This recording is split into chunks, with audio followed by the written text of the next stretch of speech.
Welcome to IIPs. الذي خلق سبع سماوات طباقا، وہ ذات یہ الذی محل رفع میں، یہ پیچھے العزیز الغفور کی صفت ہے۔ یہ الذی تو وہ ذات، خلق جس نے پیدا کیا، سبع سماوات ساتوں آسمانوں کو، طباقا پے در پے اوپر تلے، ایک آسمان پھر اوپر دوسرا پھر اوپر تیسرا، اس طرح اللہ رب العزت نے ساتوں آسمان پیدا کیے۔ کل سماء مقببۃ علی الاخری، ان ہر آسمان دوسرے آسمان پر قبے کی مانند ہے۔ اوپر ساتواں آسمان چھٹے آسمان کا قبہ ہے، اور چھٹا آسمان پانچویں کا، اور پھر آخری آسمان اس زمین پر قبے کی مانند ہے۔ تو اس طرح اوپر تلے یہ آسمان اللہ تعالیٰ نے پیدا کیے۔ یہ اس کے قدیر ہونے کی دوسری دلیل۔ پہلی دلیل گزر گئی کہ وہ موت و حیات کا خالق ہے، اور دوسری دلیل یہ دیکھو، اپنے اوپر سر اٹھا کے دیکھو آسمانوں کی تخلیق کو، اور یہ ایک آسمان نہیں بلکہ 7 ہیں، اور باہم اوپر تلے یہ قائم ہیں 7 آسمان۔ الذی خلق سبع سماوات طباقا، یہ طباقا منصوب، یہ سبع کی صفت ہے۔ 7 آسمان جو اوپر تلے قائم ہیں، اللہ تعالیٰ نے پیدا کیے۔ ما تری فی خلق الرحمن من تفاوت،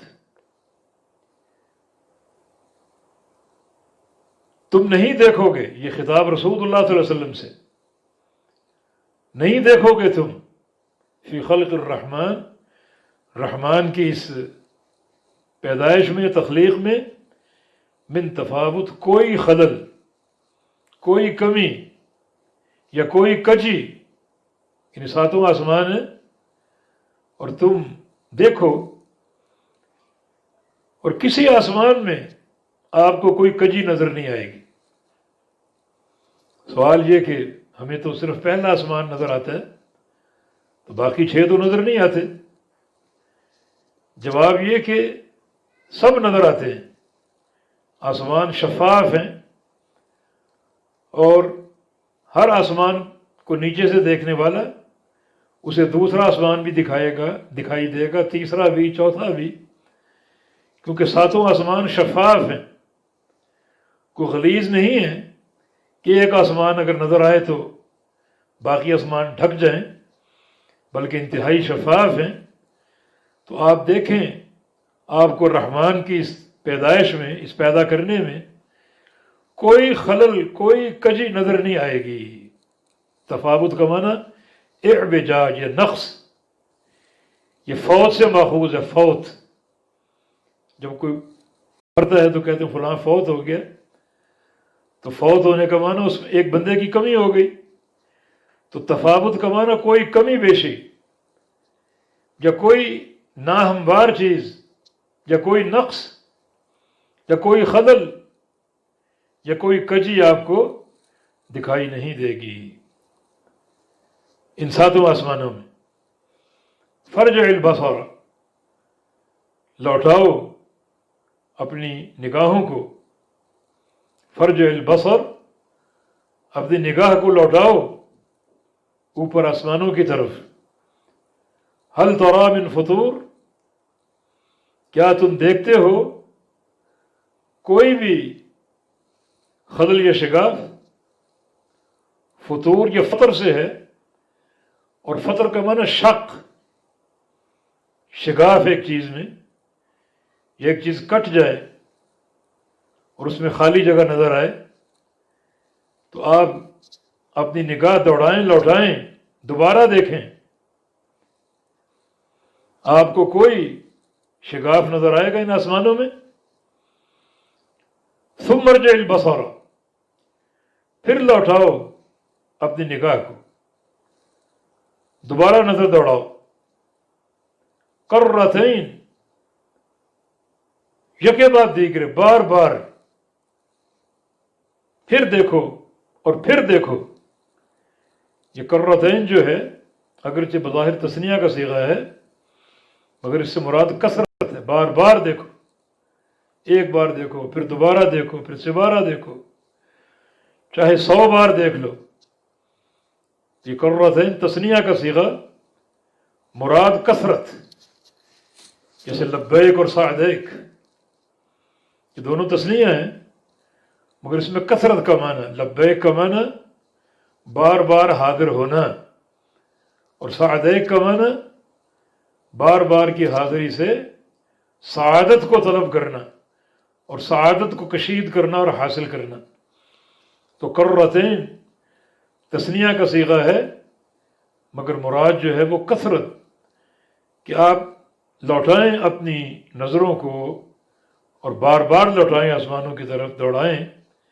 ینقلب الیک البصر خاسئا، لوٹ آئے گی آپ کی طرف آپ کی نگاہ، آپ کی نظر، خاسئا بالکل ذلیل ہو کر، اور کوئی شگاف تلاش نہیں کر سکے گی، بہو حسیر، اور وہ تھک چکی ہوگی، اور وہ تھک چکی ہوگی، یعنی لمبا عرصہ دیکھنے سے اور بار بار دیکھنے سے۔ یعنی آپ پیچھے سے پڑھتے آئیں تو یعنی کم از کم 4 دفعہ قرآن نے دیکھنے کا حکم دیا کہ آسمانوں کو دیکھو، پھر دیکھو، پھر دیکھو، پھر دیکھو، اور بار بار دیکھتے ہی جاؤ، دیکھتے جاؤ، ایک عرصہ کھڑے رہو اور نظریں دوڑاؤ، چاروں طرف دوڑاؤ، دیکھو، آپ کی نظریں تھک جائیں گی اور آپ کو ان آسمانوں میں کوئی شگاف، کوئی کمی، کوئی خلل، کوئی کجی نظر نہیں آئے گی۔ تو یہ اللہ تعالیٰ کی قدرت کاملہ کی دلیل، یہ 2 دلائل ہو گئے اللہ تعالیٰ کی قدرت کی۔ آگے تیسری نشانی اس کی قدرت کی، وَلَقَدْ زَيَّنَّا السَّمَاءَ الدُّنْيَا بِمَصَابِيحَ وَجَعَلْنَاهَا رُجُومًا لِلشَّيَاطِينِ فَأَعْتَدْنَا لَهُمْ عَذَابَ السَّعِيرِ۔ اور تحقیق، یہ لقد، یہ لام برائے تاکید، اور قد بھی حرف تحقیق ہے، یعنی یہ دوہری تاکید ہے۔ البتہ تحقیق، زینا، سجا دیا ہم نے، زینا زینت سے، سجا دینا، مزین کر دینا، اور البتہ تحقیق مزین کر دیا ہم نے السماء الدنیا، آسمان دنیا کو، آسمان دنیا کو، السماء الدنیا، یہ دنیا ادنا سے ہے، اور ادنا بولتے ہیں قریب تر چیز کو۔ جو 7 آسمان ہیں ان آسمانوں میں سے پہلا آسمان زمین کے قریب تر ہے، اس لیے اس کو آسمان دنیا، یہ السماء دنیا کہا جاتا ہے، کہ وہ آسمان جو زمین کے سب سے قریب ہے، آسمان دنیا۔ اور البتہ تحقیق ہم نے سجا دیا سب سے قریب آسمان کو بمصابیح، چراغوں کے ساتھ۔ مصابیح مصباح کی جمع چراغ، اور مراد ستارے۔ ہم نے سجا دیا آسمان دنیا کو ستاروں کے ساتھ، مزین کر دیا۔ یہ ہماری قدرت کاملہ کی ایک اور نشانی، کہ ہم نے ستارے بنائے ان گنت، لا تعداد، اور ان ستاروں سے ہم نے آسمان دنیا کو مزین کر دیا، سجا دیا۔ وَجَعَلْنَاهَا رُجُومًا لِلشَّيَاطِينِ، اور ہم نے کر دیا ان کو، یا بنا دیا ان کو، رجوماً، رجوم، یہ رجوم رجم کی جمع، رجم سے مراد وہ چیز جو کسی چیز پر پھینکی جائے اور ماری جائے، راجم پھینکنے والا، اور مرجوم جس پر پھینکی جائے۔ تو وَجَعَلْنَاهَا رُجُومًا، ہم نے بنایا، ہم نے کیا ان ستاروں کو رجوماً، مارنے والی چیز، مارنے کی چیز. کن کو مارنے کی؟ للشیاطین، شیطانوں کو.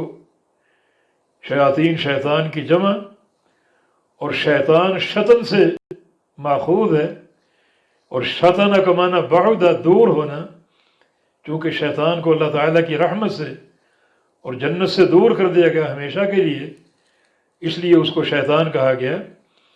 تو ہم نے ان ستاروں کو بنایا رجوم، مارنے کی چیز. کن کو مارنے کی؟ شیاطین کو. ان ستارے جو ہیں وہ ہم شیطانوں پر مارتے ہیں، شیطانوں پر مارتے ہیں ان ستاروں کو. اصل یہاں مخصوص قسم کے ستارے مراد ہیں جن میں سے شہاب ثاقب نکلتے ہیں اور وہ شیطانوں پر برستے ہیں. یہ وہ شیاطین ہیں جو آسمانوں پر آنے کی کوشش کرتے ہیں اور آسمانوں کی خبریں اچکنے کی کوشش کرتے ہیں. دراصل عیسیٰ علیہ السلام کے بعد فترت الرسل کا دور ہے، 600 سال کوئی نبی نہیں آیا، اور دنیا عجیب جہالت اور گمراہی کا شکار ہو چکی تھی. تو شیطان کی تو روز اول سے کوشش ہے انسانوں کو گمراہ کرنے کی. تو اس وقت یہ کاہن قسم کے لوگ زمینوں پر بیٹھتے اور لوگوں کو غیب کی خبریں بتاتے. اس طرح ان کے ایمان لوٹتے اور ان کا پیسہ بھی لوٹتے. تو ان کاہنوں سے شیطانوں کی دوستی تھی. چنانچہ شیاطین کوشش کرتے اوپر جانے کی اور اوپر سے خبریں اچکنے کی. وہ حدیث میں آتا ہے نا، جب اللہ تعالیٰ کو فیصلہ فرماتا ہے فرشتے بے ہوش ہو جاتے ہیں اللہ تعالیٰ کے فیصلے کے تصور کے خوف سے. پھر آہستہ آہستہ ہوش آتی ہے سب سے پہلے جبریل امین کو، اور پھر فرشتے پوچھتے ہیں کہ اللہ نے کیا فیصلہ کیا. تو ان فیصلوں کی آگاہی فرشتوں کو دی جاتی. تو بعض اوقات شیاطین کو ایک آدھ جملہ سننے میں کامیاب ہو جاتے اور وہ اپنے کاہن دوستوں کے پاس آتے، انسان جو نیچے بیٹھے ہوتے کاہن اور نجومی، انہیں وہ خبر آ کے بتاتے، اور وہ اس ایک خبر میں 100 جھوٹ ملا کر لوگوں کو بتاتے. اگر وہ 100 کے 100 جھوٹ ثابت ہوتے تو ایک خبر تو سچی ہوتی جو وہ آسمان سے لے کر آتے، اور اسی کو نجومی اور کاہن حجت بناتے کہ ہم نے فلاں دن جو بات کی تھی وہ سچی ثابت ہوئی، اور لوگوں کو یوں لوٹتے اور گمراہ کرتے. تو یہ سلسلہ چلتا رہا تاہاں کہ نبی علیہ السلام کے بعثت کا دور آ گیا. تو اللہ رب العزت نے یہ تھوڑی بہت خبریں جو ان جنوں اور شیاطین کے ذریعے نیچے پہنچتی تھیں ان کا سلسلہ بند کر دیا. اب اگر کوئی شیطان اوپر جاتا تو اللہ تعالیٰ نے ان ستاروں سے شہاب، شعلے نکالے، پیدا کیے جو ان پر حملہ کرتے اور ان کو جلا کر خاکستر کر دیتے اور زمین تک پہنچنے نہ دیتے. تو یہ اشارہ ہے وجعلنا رجوما للشیاطین، اور ہم نے بنایا ان ستاروں کو شیاطین کو مارنے کی چیز. رجم کی جمع. تو اب وہ شیاطین اگر جاتے ہیں تو یہ ستارے ان سے شہاب ثاقب نکلتے اور پھوٹتے ہیں اور وہ شیطانوں پر حملہ کر کے ان کو جلا دیتے ہیں. یہاں ایک اعتراض اور بھی ہے کہ یہ شیاطین اور جن تو آگ سے پیدا کیے گئے، اور وہ جو شعلے ہیں وہ بھی آگ ہے. تو آگ، بھلا آگ کو کیسے جلائے گی؟ وہ بھی آگ اور یہ بھی آگ ہے. اس کا جواب یہ ہے کہ آگ کی کئی صورتیں ہیں، کئی قسمیں ہیں. کوئی آگ ہلکی، کوئی اس سے سخت، کوئی اس سے سخت. جو سب سے اقوی اور اشد آگ ہوگی، سب سے سخت ہوگی، وہ ہلکی آگ کو جلا دے گی. تو اگرچہ جنوں اور شیاطین کی تخلیق آگ سے ہے، مگر ان کی آگ جو ہے وہ شہاب ثاقب کی آگ کے مقابلے میں ہلکی ہے، اور شہاب ثاقب کا شعلہ اور اس کی آگ یہ جنوں اور شیاطین کی آگ سے سخت اور شدید ہے، لہذا ان کو جلا دے گی۔ اور جہنم کی آگ سب سے سخت ہوگی اور سب سے شدید ہوگی، جو ہر شے پر چھا جائے گی اور ہر شے کو جلا دے گی۔ تو یہاں ستاروں کے دو کام بیان ہوئے، ایک یہ ستارے آسمانوں کی زینت ہیں، اور دوسرا ان ستاروں سے شہاب ثاقب کا کام بھی لیا جاتا ہے، اور ان سے شعلے پھوٹتے ہیں جو شیاطین کو جلاتے ہیں۔ تیسرا ایک کام اور بھی قرآن نے بیان کیا ستاروں کے تعلق سے، وعلامات وبالنجم هم یہتدون، کہ ان ستاروں سے لوگ راستے معلوم کرتے ہیں۔ بر و بحر میں جو لوگ سمندر میں سفر کرتے ہیں، وہ ستاروں کے ان مقامات اور منزلوں کے تعلق سے اپنے سفر کی سمتوں کا تعین کرتے ہیں، اور جو کسی چٹیل میدانوں وغیرہ میں سفر کرتے ہیں ان کا رہنما بھی یہ ستارے ہی ہوتے ہیں۔ یہ ستاروں کے مقامات اور منازل تو ان اوقات کے لحاظ سے، ان کے مقامات وجود کے لحاظ سے لوگ اپنی منزلوں کا تعین کرتے ہیں، تو یہ بھی ان ستاروں کی تخلیق کا ایک مقصد ہے۔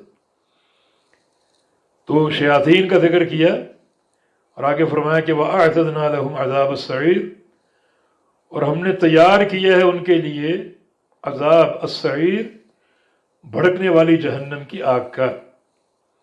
السعیر جو بھڑکنے والی آگ ہے، وہ ہم نے عذاب ان کے لیے تیار کیا، اور یہ بھی اللہ تعالیٰ کی قدرت کی دلیل ہے، جس کا تعلق قیامت کے دن سے ہے کہ روز قیامت یہ شیاطین جو ہیں جو جہنم میں جھونک دیے جائیں گے، اور وہاں بھی وہی اشکالات اور جواب کہ شیاطین اور جن تو آگ سے پیدا کیے گئے اور جہنم بھی آگ ہی ہے، تو جواب وہی کہ جو اقوی اور اشد آگ ہے وہ ہلکی آگ پر چھا جائے گی اور ہلکی آگ کو بھسم کر دے گی۔ وَلِلَّذِينَ كَفَرُوا بِرَبِّهِمْ عَذَابُ جَهَنَّمَ وَبِئْسَ الْمَصِيرُ، اور ان لوگوں کے لیے جنہوں نے کفر کیا، وَلِلَّذِينَ كَفَرُوا، اور کفر کرنے والوں کے لیے، کفر کس کے ساتھ کیا؟ بِرَبِّهِمْ، اپنے رب کے ساتھ۔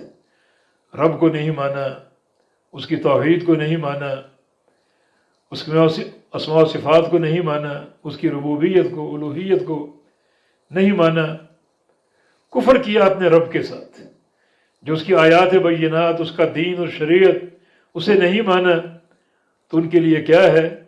عذاب جہنم، جہنم کی آگ ہے، وبئس المصیر، اور بہت ہی برا ٹھکانہ ہے وہ، جہنم کا ٹھکانہ بہت ہی برا ہے۔ نارکم ہذہ جزء من 70 جزءا من نار جہنم، تمہاری یہ دنیا کی آگ جو ہے، جہنم کی آگ اس سے 70 گنا زیادہ گرم ہے، اتنا یہ شدید ٹھکانہ ہے۔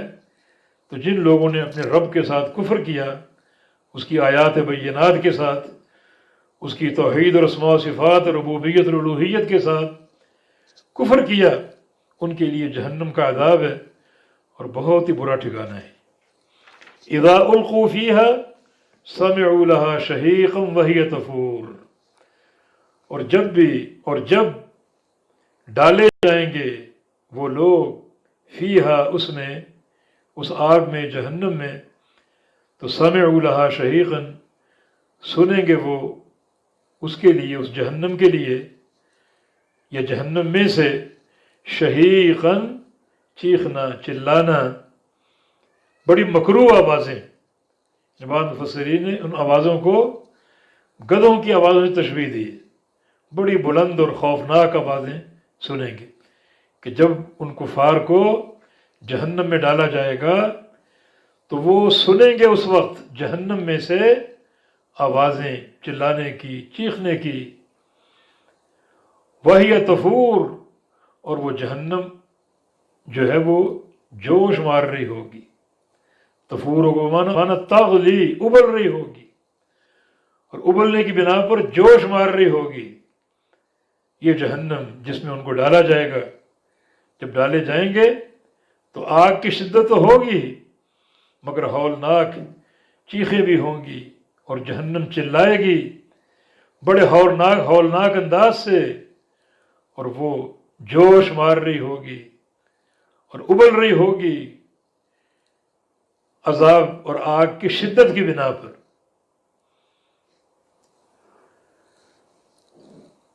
تکاد تمیز من الغیظ، قریب ہے، تمیز اصل میں تتمیز، کہ وہ جہنم پھٹ جائے گی، من الغیظ غصے کی وجہ سے، غضب کی وجہ سے، من سببیہ بسبب غصے کے جہنم پھٹ جائے۔ جب اس میں ڈالے جائیں گے، پھینکے جائیں گے، تو جہنم کا غلیان اور اس کا جوش مارنا اور اس کی یہ چیخیں اور اس کا بلند آواز سے دھاڑنا اور چلانا، لگے گا کہ ابھی یہ غصے کی بنا پر پھٹ جائے گی، اور اس کا جو عذاب اور آگ وہ بکھر جائے گا، ہر طرف پھیل جائے گا۔ اس قدر یہ ہولناک عذاب ہے۔ اذا رأتهم من مکان بعید سمعوا لها تغیظا وزفیرا، جب جہنم ان کو دور سے ہی دیکھے گی تو اسی وقت سے اس کے اندر چیخنا، چلانا، غضبناک آوازیں برآمد ہوں گی۔ جب جہنم مجرموں کو دیکھے گی تو اس کا چیخنا، چلانا اسی وقت شروع ہو جائے گا، خوفناک آوازیں برآمد ہوگی، اور جب ان کو اٹھا اٹھا کر جہنم میں ڈالا جائے گا تو اس میں اور شدت پیدا ہوگی، اور محسوس ہوگا، لگے گا کہ ابھی جہنم پھٹ جائے گی شدت غضب کی بنا پر۔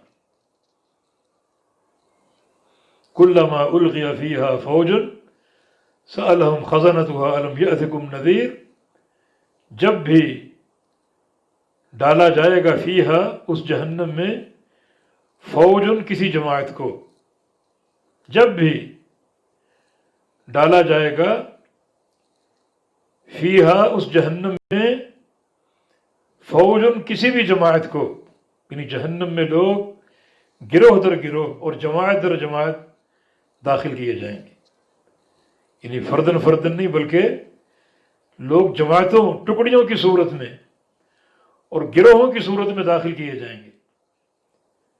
غالباً وہ حدیث اس کی تشریح کر سکتی ہے، اللہ تعالیٰ قیامت کے دن آدم علیہ السلام سے فرمائے گا ابعث بعث النار، کہ آدم جہنم کا گروہ نکالو اور تیار کرو۔ تو آدم علیہ السلام عرض کریں کہ ما بعث النار یا رب، یا اللہ جہنم کا گروہ کیا ہے؟ تو اللہ تعالیٰ فرمائے گا من کل 1999 ہر 1000 میں سے 999 جہنم کا گروہ ہیں اور صرف ایک جنتی ہے۔ تو ہو سکتا ہے یہی گروہ ہوں جن کو اس طرح گروہوں کی شکل میں جہنم میں ڈالا جائے گا، اللہ تعالیٰ ہمیں پناہ میں رکھے۔ تو کلما القی فیہا فوج، جب بھی ڈالا جائے گا اس جہنم میں، فوج کسی جماعت کو، کسی گروہ کو، تو سألہم خزنتها، سوال کریں گے ان سے، پوچھیں گے ان سے، خزنتها اس کے دروغے، جہنم کے داروغے پوچھیں گے ان لوگوں سے، ان گروہوں اور جماعتوں سے جن کو جہنم میں جھونکا جائے گا۔ کیا پوچھیں گے؟ الم یأتکم نذیر، کیا نہیں آیا تھا تمہارے پاس نذیر، ڈرانے والا؟ کیا تمہارے پاس کوئی ڈرانے والا نہیں آیا تھا؟ نذیر یہ منذر کے معنی میں، فعیل بمعنی مفعل، نذیر بمعنی منذر، کیا تمہارے پاس کوئی ڈرانے والا نہیں آیا تھا؟ یہ کون پوچھے گا؟ جہنم کے داروغے۔ جہنم کے داروغے فرشتے ہوں گے، اور قرآن سے یہ بات ثابت ہے کہ ان کی تعداد 19 ہوگی، علیہ 19، اور انتہائی وہ شدید اور سخت گیر ہوں گے۔ علیہ ملائکۃ غلاظ شداد لا یعصون اللہ ما امرہم یفعلون ما یؤمرون، اس جہنم پر فرشتے مقرر ہوں گے، بڑے ہولناک اور سخت، اللہ تعالیٰ کے کسی امر کی نافرمانی نہیں کرتے ہوں گے، اور جو اللہ کا آرڈر ہوگا اسی کی تکمیل کریں گے، اس کو انجام دیں گے۔ تو وہ فرشتے، وہ داروغے، وہ ان سے پوچھیں گے کہ کیا تمہارے پاس ڈرانے والے نہیں آئے تھے؟ قالوا کہیں گے بلا، کیوں نہیں، آئے تھے، قد جاءنا نذیر، آیا تھا ہمارے پاس ڈرانے والا، ہمارے پاس ڈرانے والا آیا تھا، یہ اللہ کا رسول، نذیر بمانا منذر، ڈرانے والا آیا تھا ہمارے پاس، جس کا معنی یہ کہ اللہ تعالیٰ اقامت حجت کے بغیر کسی قوم کو عذاب نہیں دیتا، اور اس کی حجت کی اقامت کیا ہے کہ ہر قوم میں اس نے ڈرانے والوں کو بھیجا، انبیاء کو مبعوث فرمایا، اور ان انبیاء کی دعوت ان قوموں تک پہنچائی جس کا یہ اعتراف کریں گے، کیوں نہیں؟ آیا تھا ہمارے پاس ڈرانے والا، فکذبنا، پس ہم نے جھٹلا دیا، پس جھٹلا دیا ہم نے، وقلنا، اور کہا ہم نے، ما نزل اللہ من شیء، نہیں اتاری اللہ تعالیٰ نے کوئی کچھ بھی، اللہ تعالیٰ نے کچھ بھی نہیں اتارا۔ یہ من شیء، یہ شیء نکرہ، اور من اس پر داخل ہے جس میں اور شدت پیدا ہوگی، یعنی کچھ بھی اللہ نے نہیں اتارا، یہ ہم کہا کرتے تھے، اللہ تعالیٰ نے کوئی ایک لفظ بھی نہیں اتارا۔ یعنی نبی کا تو دعویٰ ہے کہ آیات بینات اتری، قرآن اترا اور حدیثیں اتری، مگر ہم کیا کرتے تھے، کیا کہا کرتے تھے؟ ما نزل اللہ من شیء، نہیں اتارا اللہ تعالیٰ نے کچھ بھی، کوئی چیز نہیں اتاری، یہ ہم کہا کرتے تھے۔ اور ساتھ ساتھ کیا کہا کرتے تھے؟ ان انتم الا فی ضلال کبیر، نہیں ہو تم مگر بڑی گمراہی میں، فی ضلال، گمراہی میں، کبیر، بہت بڑی گمراہی میں، یہ ہم کہا کرتے تھے، اللہ تعالیٰ کی وحی کا انکار کرتے تھے، اور انبیاء کو حق کی بجائے ضلالت اور گمراہی کی طرف منسوب کیا کرتے تھے، نعوذ باللہ۔ وقالو، کہیں گے یہ لوگ قیامت کے دن جب جہنم میں ڈالے جائیں گے، جھونکے جائیں گے، اب افسوس کا اظہار کریں گے، لو کنا نسمع ناقل، کاش ہم نے سنا ہوتا یا سمجھا ہوتا، لو کنا نسمع او نعقل، کاش ہم نے دنیا میں انبیاء کی دعوت کو سنا ہوتا یا اس دعوت کو سمجھا ہوتا، تو ما کنا فی اصحاب السعیر، نہ ہوتے ہم آج جہنم والوں میں۔ سعیر کا معنی وہ آگ جو بھڑکنے والی ہے، اشارہ جہنم، مراد جہنم، ہم جہنم والوں میں نہ ہوتے، اصحاب السعیر میں سے نہ ہوتے۔ اگر ہم نے نبی کی بات سنی ہوتی یا نبی کی بات کو سمجھا ہوتا، اس پر غور و فکر کیا ہوتا، تو ہم آج جہنم میں نہ ہوتے۔ سنتے تھے وہ، انکار سننے کا نہیں، لیکن سننا قبول کا سننا نہیں تھا، بلکہ سمعنا وعصینا، ہم نے سنا اور نافرمانی کی۔ تو آج بھی جو لوگ سنتے ہیں ان اسلام کے دعوے کے باوجود اور نہیں مانتے، ان میں تشبہ ان کفار کے ساتھ، ان کفار بھی سنتے تھے مگر وہ سماع قبول نہ تھا، وہ سماع عصیان تھا، نافرمانی کا سننا تھا، سمعنا وعصینا۔ جو مؤمنین صادقین ہیں وہ سمعنا واطعنا کہتے ہیں، ہم نے سن لیا اور اطاعت کر لی، آمنا وصدقنا، ایمان لائے اور سچا جانا، ہم نے سچا سمجھا، ہم نے عمل کے جذبے سے قبول کر لیا۔ تو ایک قول سمعنا وعصینا کا یہ کفار کا تھا، اور ایک قول سمعنا واطعنا کا یہ اہل ایمان کا۔ تو آج جو بندہ بھی شریعت کو سنے گا، آیات بینات کو سنے گا، اللہ کے رسول کے فرامین کو سنے گا، اگر نہیں مانے گا، نافرمانی کرے گا، تو اس کا تشبہ کفار کے ساتھ ہے، اور جو بندہ سمعنا واطعنا کہے گا اس کا تشبہ اہل ایمان کے ساتھ ہے۔ تو انہوں نے کہا کاش ہم نے سنا ہوتا یا سمجھا ہوتا۔ تو سنا ضرور انہوں نے، لیکن سننا نافرمانی کا سننا تھا، سننا تھا لیکن قبول کا جذبہ نہیں تھا، نافرمانی کا سننا تھا۔ آج اس کا وہ اقرار کریں گے، یا ہم نے سمجھا بھی نہیں، سمجھنے کی کوشش نہیں کی، آج یہ بھی اقرار کریں گے چنانچہ فاعترفوا بذنبہم، اپنے گناہ کا اعتراف کر لیں گے، فاعترفوا پس وہ اقرار کر لیں گے، اعترفوا بمعنی اقروا، اقرار کر لیں گے، اعتراف کر لیں گے، بذنبہم اپنے گناہ کا، فسحقا لاصحاب السعیر، پس دوری ہو اصحاب سعیر کے لیے، جہنم والوں کے لیے۔